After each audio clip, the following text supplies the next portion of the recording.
one reason or another, there's people out there that just feel a need to put others down when they're doing good things. If I had to make a guess, it'd probably be because they see good people and they realize they aren't good, so they feel a need to put them down instead of trying to improve on themselves, because that's a much easier thing to do, is to put other people down. And that's this exact situation that just recently happened. Now, it all starts with this post right here, right? The caption, "People are getting weirder." And so I'll play the video for you of what this guy is saying is a person being weird. You know, you can be the judge of if you think that's true or not. You have your library card tattooed on you, right? No? Well, you must at least have a library card, yes? Still no? What? You know what? That's okay, because that just means you probably don't know that having fun isn't hard when you've got a library card. There's something at the library for everyone. Library kids, library grown-ups, library people. Of course, we've got books. I'm a book pusher. I'm a library card pusher. We've got books. We've got ebooks. We've got IO books. We've got manga. We've got graphic novels. We've got comic books. We've got beautiful picture books. But if you're not a bookworm, which you can be, you're capable of it, we've got something for you too. We've got musical instruments. You can learn to play the ukulele, the guitar. We've got board games. We've got video games. We've got a bakeware collection. You can bake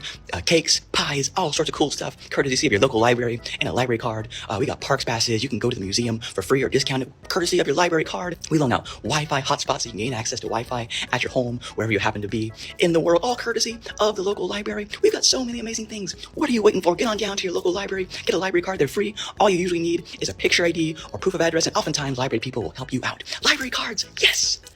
Okay, after you watched that video, can you tell me what you thought the weird part was? Because I couldn't find one, right? Okay, because it was just some dude being passionate about going to the library and telling you about all that the library can do. There's so many things that I feel like I didn't even know, right? After watching that video, I learned a lot about the library, and it makes me want to go to the library more. And especially for people that are underprivileged, you know, very obviously, unlike this guy, I mean, writes ebooks and hosts the show, like, you know, he doesn't need the help. But for people who do need the help and are struggling, right, the library can be such a powerful tool, as Michael showed us. And if you remember or were even aware of this incident where there was this kid who was hoping to get into Cornell, which is a very big, important college that's hard to get into. He was showing off all of his, you know, statistics, 4.6 GPA, SAT score, you know, all this other stuff. At the end, you see that he wasn't accepted, unfortunately. Josh here sees that, oh, it's, you know, obviously it's because he's white, right? And then, you know, these people, SAT is below the 25th percentile, which is, you know, that's not high at all. What he shows is not enough to get into Cornell. And, you know, this Josh guy, boiling it down to, oh, it's because he's white, is the craziest thing to say, because obviously it isn't because he's white, right? It's just because he unfortunately didn't have high enough statistics, and that's unfortunately just how it is. There's even like a Supreme Court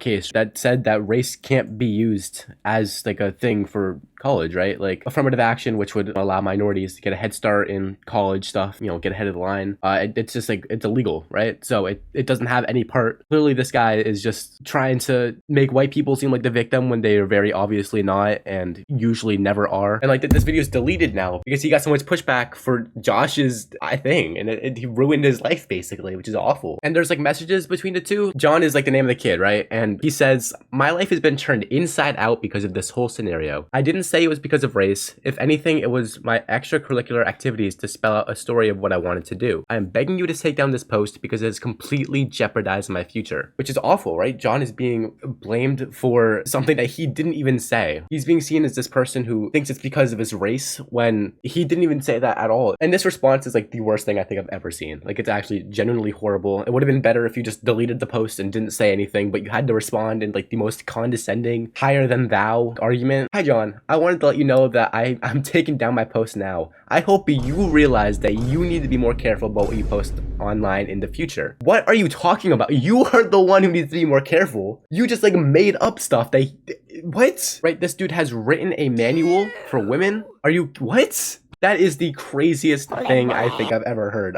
Dude. And so he's trying to do a similar thing with the Michael guy. He's trying to be mean to him for no reason at all. And it's like, people are getting weirder. No, people are just nice and you aren't, and you just can't accept that, okay? Now, luckily, there are a lot of comments that are really nice. What's weird about promoting literacy and healthy habits? Dang, I didn't know you could do all that at the local library. Oh, shut up, this guy rocks, right? Like, luckily, there are a lot of comments that are being very supportive, which, you know, they should. Unfortunately, it was my first introduction to him, which was a good one because of him, not because of Josh. You know, bad introduction of Josh, I'll be honest. But I went to his account. He posted a response video where, you know, he said a lot of people were very mean, and it sucks. Because It's okay to make fun of people. Listen, I do it, you do it, we all do it. We all make fun of people, right? Like I'm doing it to Josh right now. I'm making fun of Josh. He's a weird incel loser. It's fine to make fun of people. This guy is just a guy who is showing off his passion and what he cares about and like is just a genuinely good person. There's nothing to make fun of there, right? And like after this whole situation, I ended up going to like his account, and it's kind of hard to like explain without just showing you the videos themselves, but he is just like genuinely a good person. He just talks about like a bunch of stories he has at the library. In every situation, he's just a good person, cares. He's trying to be nice and encourage reading and encourage, you know, library use. It's so nice to hear, especially with all of, like the depressing stuff happening around. It's nice to have positive influence like Michael. But yeah, don't let random Twitter users dictate your opinions, especially if it's Twitter, because you know, usually it's not really the best opinions. Let's be honest. And also go check out Michael. He's sick. He'll be in the description. All right, bye. Subscribe.